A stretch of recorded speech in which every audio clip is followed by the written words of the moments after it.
The air tanker is a fixed-wing aircraft that can carry fire retardant or water and drop it on or in front of a fire to help slow the fire down. For the pilots, it's a dangerous job.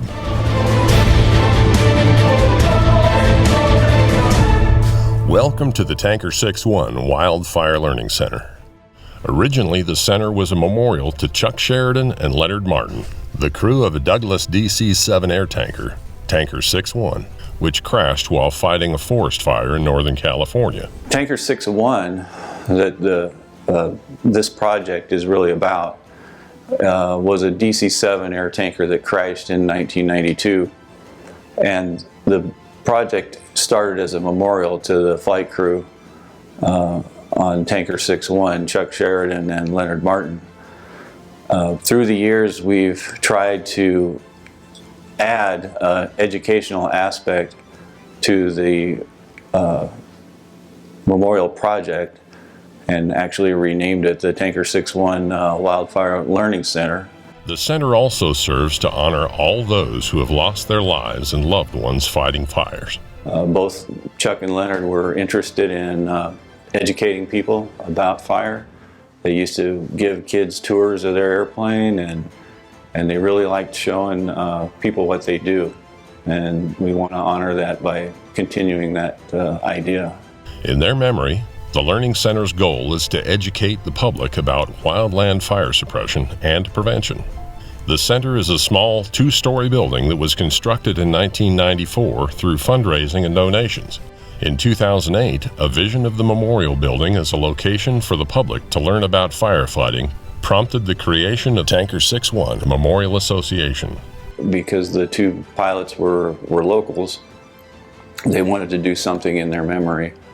And that's how the memorial was built in the first place. In 2010, the Tanker 6-1 Association formed a partnership agreement with the Forest Service. In September of 2018, the Learning Center received a donation of a retired air tanker, Tanker 6, a Lockheed P-2V Neptune, to be installed as a static display at the center. It's a total fluke. In 2017 was the last year that these P-2Vs flew, and my wife, Marcia, happened to be talking to one of the mechanics on the aircraft, and he told her about how 6 of these aircraft were going to be donated to a nonprofit. We filled out an application and sent it to Neptune, along with several excellent letters of community support. Lo and behold, we got a call January the following year, and they said they had Tanker 6 for us. And we were totally excited and then also nervous because we didn't know what we had just got ourselves into. Today, the Tanker 6-1 Memorial Association continues to promote public awareness about fire suppression and is today exploring ways to increase the value of its service to resource protection agencies by adding fire prevention to its message. To be effective, the pilots must fly the large aircraft only 200 feet above the treetops. The process is very visual and requires vigilance and skill. You take off and you climb at 170 knots with the jets going. You get to cruise and you reduce the power on the jets and shut them down. And in cruise, you're flying about 155. So you lose about 15 knots and over a climb versus in cruise. So all over the world during summer, pilots must make these spectacularly low flights to help halt the flames. When the retardant is dumped, it can be a spectacular sight. What does it take to fight fires from the air? Well, of course, I've never flown one, but what they tell me is that it's more fun than normal flying, like commercial flying.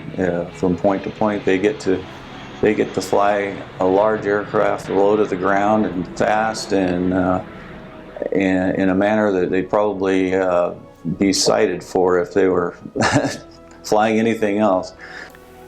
Well, a pilot worth the salt that is working an airplane, at the end of the day, they'll go out and pat it on its belly and say, "Good girl." Since the 50s, air tankers have been valuable weapons in the fight against wildfire. Laying down a red line of fire retardant chemicals to slow the fire's progress, air tankers allow crews on the ground to gain the upper hand. In the early days, many air tankers were former military aircraft that were converted to firefighting. As time went by, these older airplanes had to be replaced by newer aircraft as maintenance issues increased and parts became hard to find. Of these old warbirds turned firefighter air tankers, one of the last to be retired was the Lockheed P-2V Neptune. The P-2V Neptune has a significant history and impact in the air tanker program. The Lockheed P-2V was originally built as an attack aircraft with submarine detection. The first conversion of a P-2V patrol aircraft to an air tanker was conducted by the Forest Service in 1969 in Southern Oregon. The Forest Service's Tanker 1 would be the concept prototype for future P-2V conversions. The history of the P-2V as an air tanker is a success story, but not without tragedy. It includes the loss of 9 aircraft and 20 aircrew lives. As a memorial to the lives of firefighters lost, the Tanker 6-1 Wildfire Learning Center promotes fire prevention and safety as a means to reduce the risk to firefighters. Tanker 6 is a Lockheed P-2V-5 Neptune aircraft that was converted to use as a firefighting air tanker in the 70s. Previously owned and operated by Black Hills Aviation in Alamogordo, New Mexico, the tanker was sold with the company's other P-2Vs to Neptune Aviation of Missoula, Montana. Neptune Aviation retired its remaining P-2V fleet, including Tanker 6, after the summer of 2017, and announced that some of the aircraft would be donated to nonprofit museums. The Tanker 61 Wildfire Learning Center was chosen to be the recipient of Tanker 6.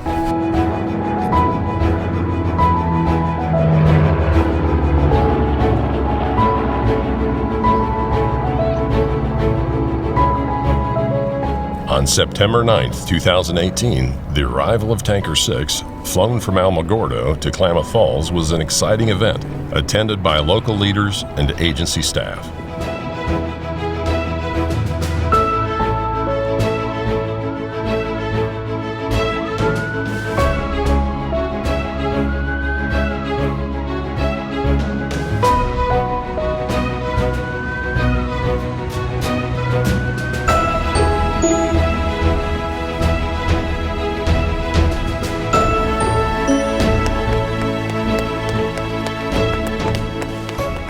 The airplane is a P-2V Neptune. You know, they're made in the late 40s, early 50s as a sub hunter.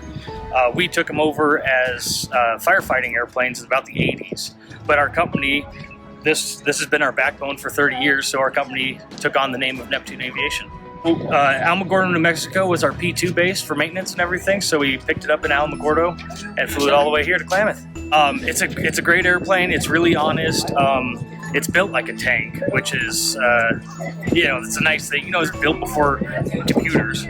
So it's complex. It's hard to fly. You got to have good muscles and a lot of stick and rudder skills. But it's just a blast, and I'm honored that I get to fly an airplane that has this much history. So I can't believe they pay me to fly something with 36 cylinders and 2 jets and just say, all right, go fly low level in mountains. See you later. On October 8th, Neptune Aviation mechanics arrived to remove parts from the aircraft, some of which will be reused. After 2 days of hard work, Tanker 6 was moved to pit number 3 to await site preparation. Well, obviously we want to thank Neptune Aviation for donating the airplane in the first place. And they have been a great deal of help in actually getting it here and helping us get it prepared. In the spirit of the Tanker 6-1 Wildfire Learning Center's vision, our goal is to provide education to the public about aerial firefighting and the air tanker program while honoring our lost heroes. One of the things that Tanker 6 represents to me is the best gold watch anybody got for their career, because 30 years of working around air tankers, and I'll take this for on my way out here. That's a really nice present. So Pilots stress that their aircraft are just part of the puzzle when it comes to fighting fires. It is these men and women with boots on the ground, with cooperation from nature, that puts out the fires. Pilots only operate in support of the ground crews. They act to slow or hold the fires so that the ground crews can get them under control. Never forget the power of what they're up against. What pilots see while entering the fire from the view of their air tanker cockpit is both frightening and awe-inspiring at the same time. A large fire can make you feel very small.